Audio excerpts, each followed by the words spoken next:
folks in the live chat are giving up on this defense. Like Milton and the offense got to light it up because Adam Fuller's defense is. Can we just give up on the defense this year? Really? I mean, my thing is this, and I've been consistent.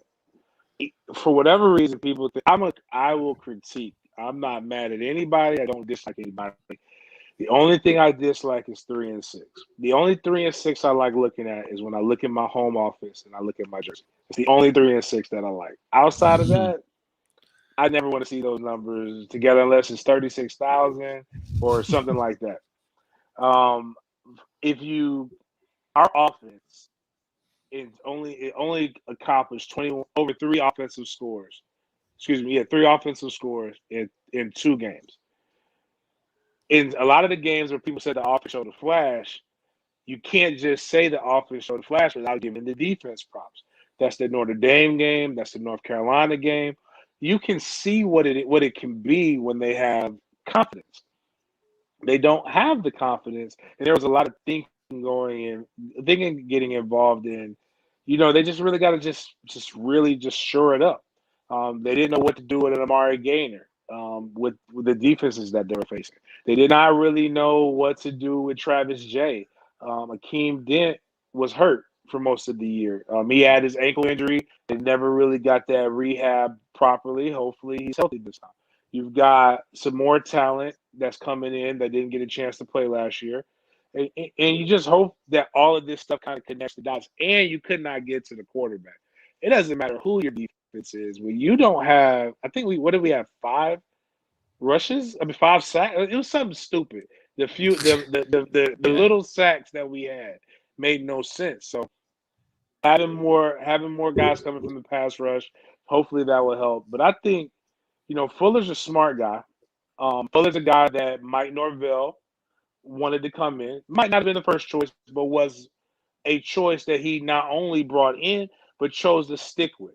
So I'm just a stickler for consistency. If it was year 0 for Mike Norvell, Kenny Dillingham in the offense, then we have to be able to say it was year 0 for Coach Fuller and the defense, and you have to be able to see what a full offseason, what a full thing would be, even though there's tons of questions that I have on the defense. Just from a guy who attacked from an offensive mindset, attacking defense. But there's also a ton of questions that I have from the offense. But there is one kind of wild card that I had, even though I ain't seen him in a minute, but my barber here in Jacksonville cuts the hair of a couple kids who played at Memphis. And the one thing that they said was what they saw when they watched Florida State, that wasn't what they did at Memphis. So I'm going to hope that that's the case, that they came in and they felt like they had to make some major tweaks in order to make it go. Yeah. That defense, we harped on it this whole, last season, James. We talked about how irritated we were with where Amari Gaynor was being used. I mean, it was embarrassing at some points. Some points you would really want to see him for most of the game except for end zone packages. That's where I'm hopeful this spring will help. A fall camp that's not just craziness that a pandemic's happening.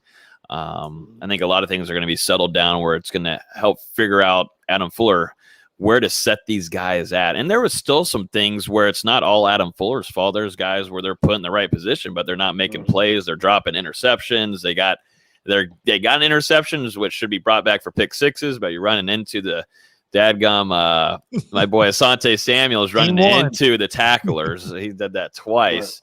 But the thing too, we headed into it seemed like heading into the season, we didn't know who was going to be opposite of Asante Samuel Jr. Or at least it was expectation that it was going to be Jerrion Jones.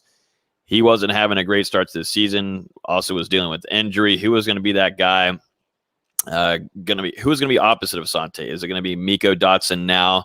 Now the situation is that you have 2 open spots at cornerback, which I think is the biggest question mark for this defense. Who is going to be your 2 starting cornerbacks? Is it going to be a Damori Tate who hasn't seen a crack of college ball yet, hasn't played it down? Is he going to start against Notre Dame on day 1 on that first Saturday? Is Miko Dotson, who I think has a very high chance of being that guy. I liked how he played. I think he's got enough skills. He's obviously has a knack for getting interceptions, but I think he looked the most solid for even not having a fully healthy season either.